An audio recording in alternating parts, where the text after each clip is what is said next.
नमस्कार दर्शकों, आज के हमारे खास मेहमान हैं अल्ताफ बुखारी, जो अपनी पार्टी के चीफ हैं, फॉर्मर कैबिनेट मिनिस्टर हैं और कश्मीर की सियासत में खासी जानकारी। अल्ताफ साहब, आपका स्वागत है। आदाब विनोद जी।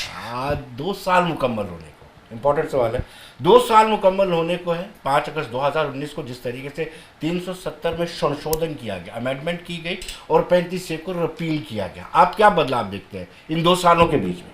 विनोद जी, अगर आप सच मुझे पूछें जी, तो ग्राउंड पे जो कुछ कहा गया था जब 370 रिपील किया गया, एब्रोगेशन जब हुआ और 35A को उठाया गया, तो कहा गया था कि ये रुकावट थी जम्मू कश्मीर की डेवलपमेंट में।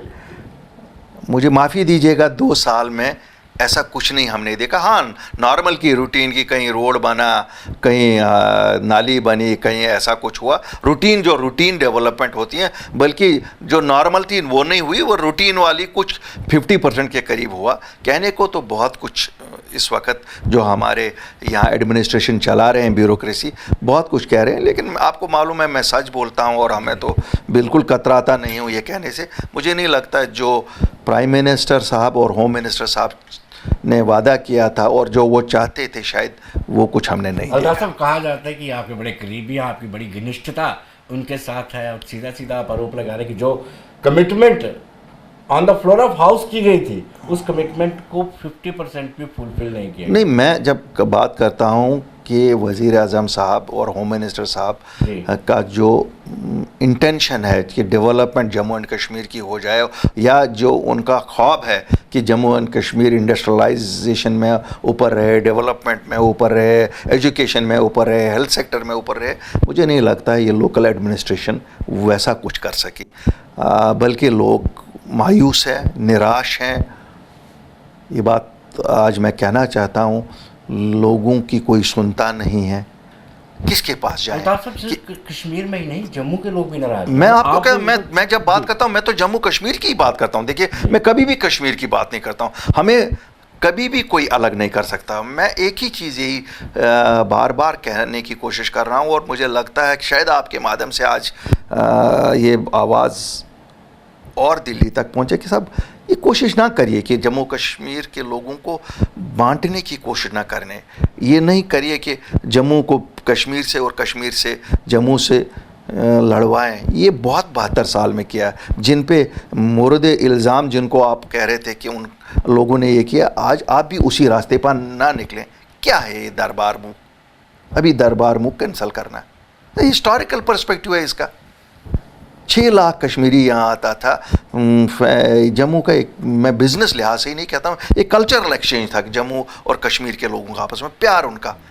मैं आज आपको एक चीज़ बता दूँ, कितनी ही कोशिशें हो जाएं, जम्मू और कश्मीर के लोगों को कोई भी दीवार दूर नहीं रखेगी। यानी आपको ये कहना है अल्ताफ साहब कि ये डिवाइड करने का प्रयास किया गया, ये मानसिकता विभाजन की है कि जम्मू को लायदा किया जाए, कश्मीर को लायदा किया। देखिए, इन्होंने हमारे रियासत को तो पहले ही 2 हिस्सों में बांट दिया, लद्दाख को अलग कर दिया। जब तो क्या मिला? कुछ नहीं। आज वो भी वही मांग रहे हैं। मैं फिर आपको कह दूं, देखिए, 370 और 35A हटाना 5 अगस्त का दिन जम्मू कश्मीर के लोगों के लिए एक ब्लैक डे था। हाँ, लोगों ने सड़कों पे नहीं निकले, लोगों ने शांति से इसको एक्सेप्ट किया। इसलिए किया क्योंकि सियासी लीडर जो थे उस वक़्त, उन लोगों ने कहा साहब हम अदालत में जाएंगे, और जम्मू कश्मीर के लोगों ने भरोसा किया कि इंसाफ का मंदिर सुप्रीम कोर्ट है, वहाँ से हमें जस्टिस हो जाएगी। आज मैं आपको बता दूं, बड़े लोगों का ये सवाल है, अल्ताफ बुखारी आप 370 35A पे बात नहीं करते हो। बात क्या करेंगे साहब, वो तो सुप्रीम कोर्ट में है। जब चीज़ कोई सब जुडिस हो तो उस पर बात नहीं की जा सकती है। लैंड राइट सब जुडिस नहीं थे, जॉब राइट सब जुडिस नहीं थे, उठाए प्राइम मिनिस्टर के पास गए, प्राइम मिनिस्टर से हल करवा के लाए, ऑर्डर करे, प्रोटेक्शन करके लाए। मैं आज आपके माध्यम से लोगों को विश्वास दिलाना चाहता हूँ, खुदा ना करे अगर हमें जस्टिस नहीं मिली सुप्रीम कोर्ट से, और जो लोगों की चाहत है, क्यों 370 क्या है? आइडेंटिटी। हम अपना कल्चर बचाना चाहते हैं, हम अपनी आइडेंटिटी बचाना चाहते हैं, जम्मू वाले, कश्मीर वाले, इसमें कोई विवाद नहीं है। हाँ, 35A में कुछ विवाद थे, क्यों हमारी बच्ची को राइट नहीं मिलेंगे? गलत था, मिलना चाहें, आज मिल रहे हैं, हम खुश हैं। तो वो हम सुप्रीम कोर्ट से चाहते हैं कि जो उसमें गलत चीज़ें थी वो निकाल दो, लेकिन हमारी आइडेंटिटी, हमारे कल्चर, हमारे बच्चों की नौकरियां, हमारे बच्चों की ज़मीनों का तहफ़्फ़ुज़ कॉन्स्टिट्यूशनल दे दो। और अगर खुदा ना करे कि सुप्रीम कोर्ट ने हमें जस्टिस नहीं दी, हम ज़ोर शोर से ये मसला उठाएंगे, प्राइम मिनिस्टर से उठाएंगे, होम मिनिस्टर से उठाएंगे, भारत की क़यादत से उठाएंगे। क्यों? आफ्टर ऑल ये तो कॉन्स्टिट्यूशनल राइट एक था हमारा। अल्ताफ साहब, आप इसलिए नहीं बोलते, आप पर इल्ज़ाम भी यही लगता है और आप सफाई भी देते हैं कि अपनी पार्टी माने बीजेपी टीम, बी टीम। देखिए, मैं आज इस पे ज़्यादा नहीं बोलूँगा, एक ही चीज़ कहूँगा, बी टीम वो होती है जो किसी से फ़ायदा उठाए हो। 1999 में नेशनल कॉन्फ्रेंस इनके साथ मिली और इन्होंने हुकूमत सेंटर में इकट्ठे की। 2014 से पीडीपी इनके साथ हुकूमत में आई, चीफ मिनिस्टर 2 बने पीडीपी के। तो बी टीमें तो असल में ये हैं। अब ये कहते हैं कि भाई अल्ताफ़ बुखारी को रोकने के लिए शायद ये काफ़ी है कि ये बी टीम है। बी टीम बीजेपी की इसलिए इनको मज़ा आता है कहने में ताकि इनके गिरेबान में ना कोई झांके, लेकिन इनको ये मालूम नहीं है कि इनके गिरेबान नंगे हैं, झांकने की ज़रूरत नहीं है। 72 साल में जो इन्होंने किया है, इनको ज़िंदा तो एडमिनिस्ट्रेशन रख रही है। They are relevant because administration इनको वो मुद्दे दे रही है। जैसे 2 दिन पहले क्या है ये कि बच्चों को पासपोर्ट नहीं मिलेगा। भाई, एक साइड से कह रहे हो 3 साल से पथराव नहीं हो रहा है, दूसरे साइड से प्राइम मिनिस्टर साहब कह रहे हैं रिकन्सिलेशन, और जिनका मुझे पता है he wants reconciliation Jammu Kashmir के अवाम के साथ, जम्मू कश्मीर के बच्चों के साथ, उन्हें कितना प्यार है जम्मू कश्मीर के बच्चों। ये ऑर्डर भी एक कॉन्स्पिरेसी है। ये ऑर्डर क्या ऑलरेडी एग्जिस्ट कर रहा था। शायद किसी साहब को कोई 2-4 फीते लगवाने होंगे तो इसलिए वो कर रहा है। भाई, बच्चों को परेशान कर रहे हो, न पत्थर कोई मार रहा है, न कोई कुछ कर रहा है। पूरे मुल्क में क्या आप किसी को पासपोर्ट नहीं दोगे? हम तो आए दिन देख रहे हैं, सीए हो, दूसरे चीज़ पे हो रहा है। फर्स्ट टाइम ऑफेंडर्स भी हैं, कोई अगर रिपीटेड ऑफेंडर है उसके खिलाफ एक्शन पहले भी होती थी, अब भी हो। क्यों कर रहे हो? क्या मुझे लगता है जो इस वक्त ब्यूरोक्रेसी का राज है, ये कुछ ना कुछ ऐसा करने के लिए कोशिश कर रहे हैं ताकि इनका राज एक्सटेंड हो जाए। They don't want democracy to catch roots. आप देखिए डीडीसी इलेक्शन हुए, कितने अच्छे इलेक्शन हुए, लोगों ने कितना बढ़ चढ़ के हिस्सा, उनको पावर्स ही नहीं। भाई, बीडीओ मानता नहीं है इसकी बीडीसी की, वो उसका सेक्रेटरी है। तहसीलदार मीटिंग बुलाता है डीडीसी मेंबर की, जिसकी आपने हायरार्की रखी डिविजनल कमिश्नर्स। क्या करोगे? क्या अब हम कहेंगे प्राइम मिनिस्टर हमारी इन चीज़ों को भी देखेगा तो शायद मुमकिन नहीं है। लेकिन ये कोई सोची समझी। अल्ताफ साहब, आपने ये जिक्र किया कि ये आदेश एक कॉन्स्पिरेसी है। ऐसा ही ऑर्डर आपकी सरकार के टेन्योर में भी हुआ था। आपको याद दिला दूं, मैं नई सरकार बनी थी बीजेपी और पीडीपी की, उसमें एक नया आदेश जारी किया गया था जिसमें कहा गया था हर एक कैबिनेट मिनिस्टर को, एमएस को, दोनों फ्लैग लगाने पड़ेंगे। हालांकि ये तो कॉन्स्टिट्यूशन में था, फिर क्या जरूरत पड़ी? देखिए, आपने तब क्यों नहीं चेक कराया? आपको याद होगा within 1 hour action was taken against that officer जिसने वो ऑर्डर किया था। आपको पता है, हर दौर में ब्यूरोक्रेसी में कोई ना कोई ऐसे होते हैं, ऐसे अनासर होते हैं जो कहते हैं कि लोगों को परेशान करो, कुछ ना कुछ मसला उबार लो, लोगों में कन्फ्यूजन डाल दो। तो मैं मानता हूँ उस वक्त भी कन्फ्यूजन डाला गया और अब भी ऐसे ही कन्फ्यूजन रोज़ ब रोज़ किए जा रहे हैं, कभी एक चीज़ को लेके, कभी दूसरी चीज़ को लेके, कभी तीसरी चीज़ को लेके, तो समझ नहीं आता है क्या है। और मैं आपको ये भी बताऊँ, जिसे इल्ज़ाम लगाया जा रहा है, जो मेरी साथी पार्टियाँ हैं, मैं नहीं कहूँगा कभी विरोधी, क्यों, हमारे सब दोस्त हैं, क्या कोई हमारी पर्सनल जंगें थोड़े ही हैं, नज़रियाती जंग है कि यार लोगों को धोखा नहीं दे दो, गुमराह नहीं कर लो। उनके लोगों को तो फ्रीली कंपेनिंग करने के लिए लोगों में जाने दिया जाता है। हमारे लोगों को, जो मैं आपको डीडीसीज़ की बात बताऊंगा, जो लड़े, हारे या जीते, उनको लोगों में जाने नहीं दिया जाता है। अभी हमारा एक डीडीसी, उसके घर में ताज़ियत पहुंची, तो मास रेजिग्नेशन की भी धमकी दी। आप मुझे बताओ साहब, हमने तनख्वाहों के लिए थोड़ा ही हिस्सा लिया था इलेक्शन में, हमने तो लोगों के काम करने के लिए दिया था। जब हमारे डीडीसी जब जाते हैं डीसी के पास या इलाकों में, वो कहते हैं साहब लोगों को आप क्यों इनके साथ आ गए हो, ये तो अब पॉलिटिकल मसला बन गया, आप सीधा आ जाओ हमारे पास, हम तो खुद हैं सरकार। आज अफसरान कहते हैं आप पॉलिटिकल वर्कर के साथ, इस इलेक्टेड वर्कर के साथ क्यों आगे? इससे तो ये पॉलिटिकल हो गया। अब मैं क्या बताऊं इन अफसरों को, क्या लड़ूं, रोज़ लड़ूं जी। अब जब लोगों की जिस चीज़ के लिए लोगों ने वोट दिया और हम वो ना कर सके, तो फिर तो बेटर है कि हम घर में बैठें। कम से कम वो हमें भी इल्ज़ाम ना हो कि अल्ताफ़ बुखारी आपकी जमात भी तो वही कर रही है जो 72 साल में लोगों ने किया, वोट लिए और फिर हमारे काम नहीं हुए। जी। तो मैं गुजारिश करूंगा प्राइम मिनिस्टर साहब से, होम मिनिस्टर साहब से, साहब ज़रा इस नुक्ते को बारीक बीनी से देखिए। अगर हम गलत हैं हमें बताइए, अगर हम गलत नहीं है फिर इसका कोई ना कोई हल कीजिए। नहीं चाहते हैं ब्यूरोक्रेसी। सेंट्रल गवर्नमेंट लगी हुई है और जैसे आल पार्टी मीट हुई उसके बाद डिलिमिटेशन कमीशन यहाँ पर आता है, आपको लगता है कि सेंटर गंभीर है जल्द चुनाव? मुझे तो बिल्कुल मुस्तकम यकीन है कि प्राइम मिनिस्टर साहब और होम मिनिस्टर साहब चाहते हैं, लेकिन कुछ ना कुछ ये जो हमारी ब्यूरोक्रेसी है ये नून में नुक्ता निकालेंगे। कैसे ये अपने रूल को एक्सटेंड करें? अनचेक्ड, नो अकाउंटेबिलिटी, कोई लोगों की फिक्र नहीं। ये तो खुदा ही हाफिज़ है हमारे लोग कैसे ज़िंदा हैं। आप देखिए जम्मू श्रीनगर हाईवे पहले 5 दिन बंद होता था महीने में, अब 25 दिन बंद होता है और टस से मस नहीं हो रहे हैं। ये रोज़ मीटिंग कह रहे हैं हमने ये मीटिंग वो मीटिंग, क्या किया यार? वो जो दिया जाता है जैसे गारमेंट का गैजेट निकलता है जी। पता नहीं इनको यहाँ इलेक्शन लड़ना है जो अपने फ़ोटो रोज़ छपवा रहे हैं। क्या इन ब्यूरोक्रेटों को ये तो नहीं लग रहा कि हमें ही शायद यहाँ का आप राजनीति चलानी है? जी।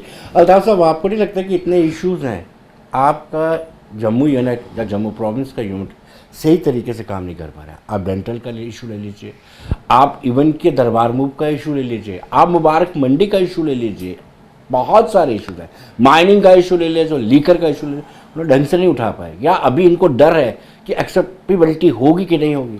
देखिए मैं आपको बताऊंगा, अगर जैसे पहला मुद्दा माइनिंग का था, हमारी पार्टी के बिना जम्मू कश्मीर में किसी ने नहीं उठाया और एक ही दिन हमने दोनों रीजन्स में स्ट्राइक करवाई।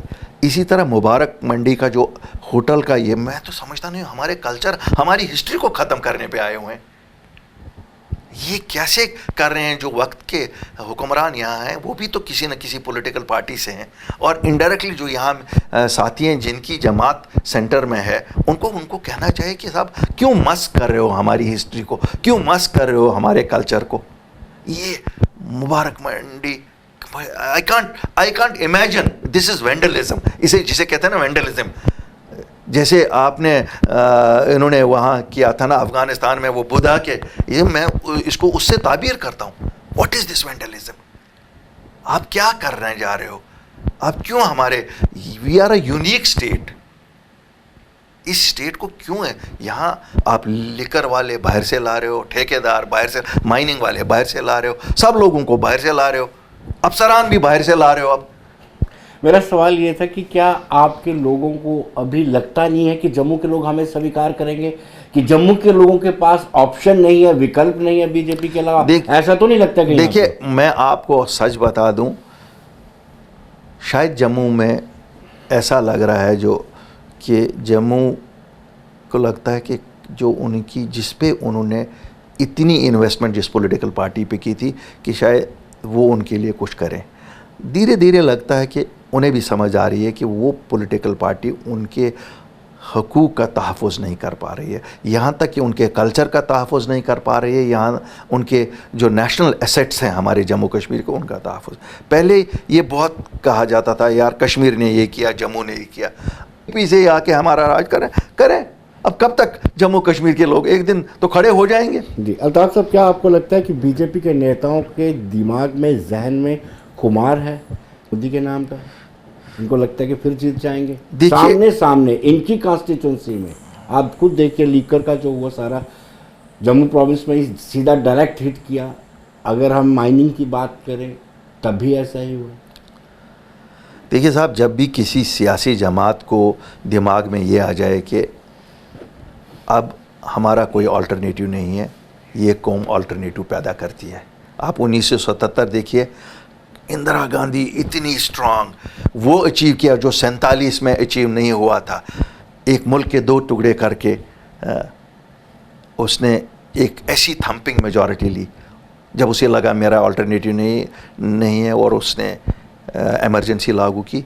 इसी अनपढ़ आवाम ने पैकिंग उसको भेज दिया। तो कहीं don't underestimate people of Jammu and Kashmir. They are capable, और ये जानते हैं जब आप इनकी इज़्ज़त पे आएंगे, जब आप इनकी कल्चर पे आएंगे, जब आप इनकी हिस्ट्री पे आएंगे, जब आप इनके प्रेजेंट और पास्ट को मस करना चाहेंगे, तो फिर जिस दिन ये खड़े हुए, और कोई जम्मू कश्मीर के लोगों को नेशनलिज्म का सबक नहीं दे सकता है।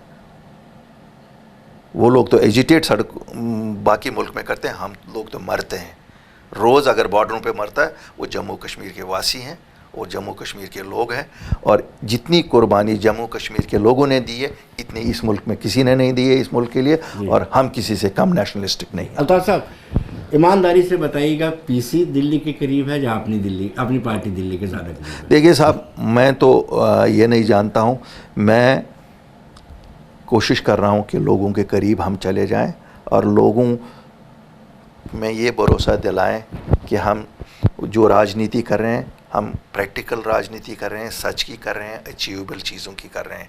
बाकी मेरे लिए तो अगर आप कहेंगे I have to fight PC, I have to fight National Conference, I have to fight BJP, I have to fight PDP, I have to fight Congress। क्यों?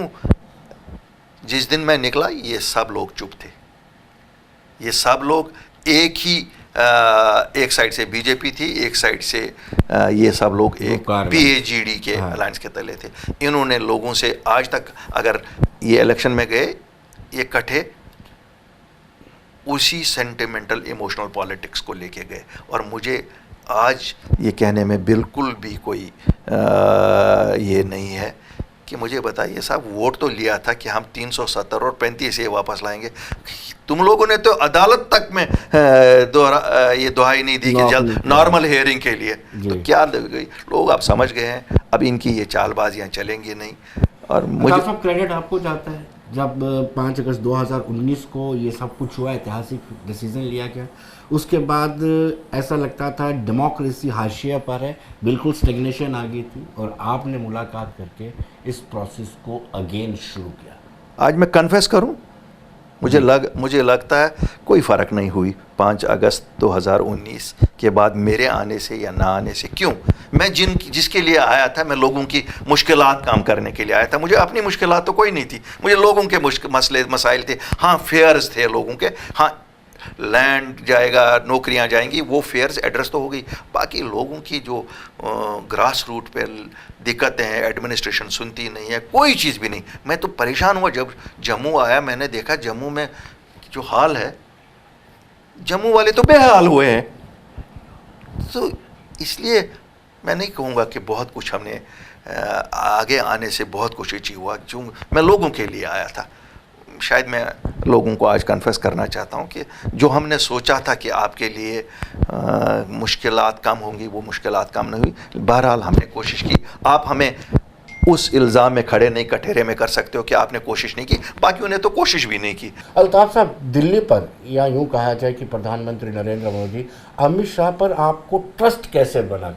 किन चीज़ों को देख करके आपका ट्रस्ट बना? देखिए, ये एक ऐसा सवाल है, ये हमारे मुल्क के वज़ीर आज़म हैं, एक दूसरे वज़ीर दाखिला हैं। ये हमारी इस विशाल मुल्क ने इनको एक मैंडेट दे दिया है। अगर आप अपने लोगों के मैंडेट पे भरोसा नहीं करेंगे, फिर किस पे भरोसा करेंगे? देखिए, majority of this country has reposed its faith in prime minister Modi's leadership. We can not remain away, we have to trust him, he is our prime minister. I am not a BJP member. I have not met the president of BJP. You can ask him. You can ask him in an interview. Hand upon my heart, I have never met him. मेरा क्या ताल्लुक़ है BJP से? मैं तो BJP की जिस तरह से हर पार्टी के लोगों को जानता हूँ, रियासत में उनको भी जानता हूँ। जिस सरकार में पहले थे वो तो वहीं थे।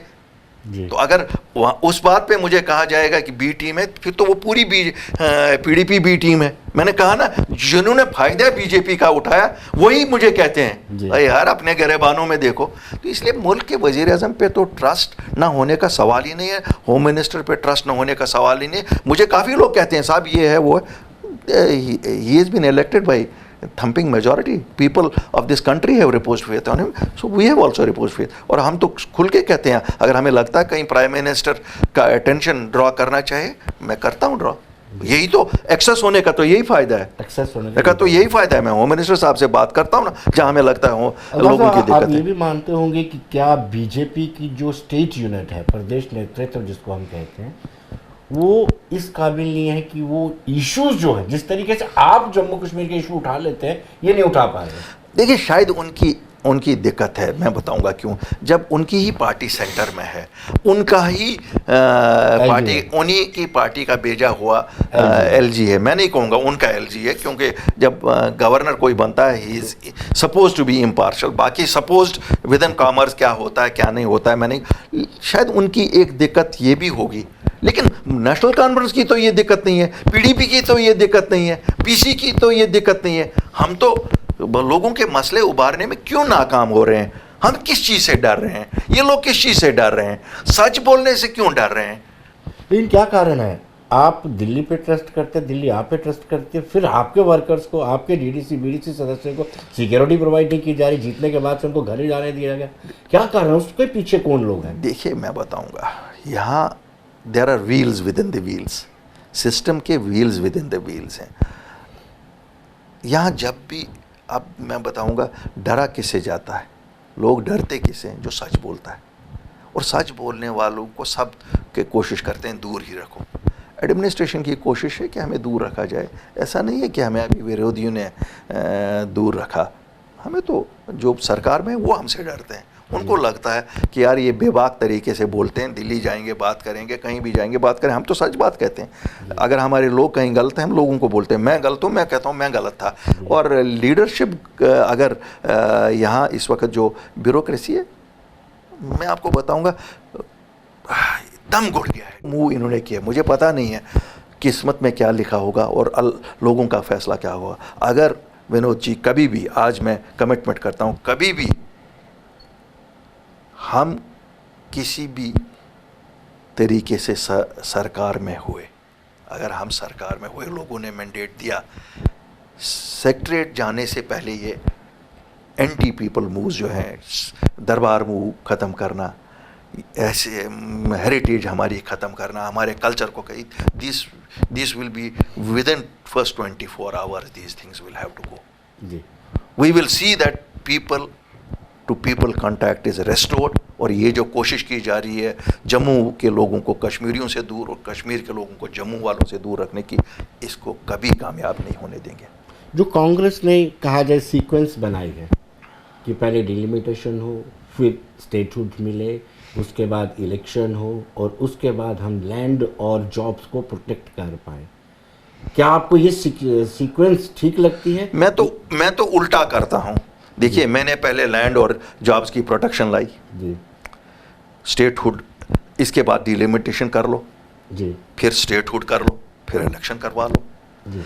अगर आप ये कहोगे कि साहब नहीं, स्टेटहुड के लिए आपको वेट करना पड़ेगा, मैं कहता हूँ पहले डेमोक्रेसी रिस्टोर करो, फिर अवामी राज रिस्टोर करो। क्यों? किसी भी सूरत में जितना हम एक्सटेंड करेंगे ये ब्यूरोक्रेटिक राज को, ये हमारी जड़ें हिला देगा। इसने जड़ें हिला दी है, अब जड़ें हमारी काट देगा, हमारी जड़ें सूख जाएंगी। लेकिन लाल साहब, एक ऐसा प्रयोग नहीं हो सकता है?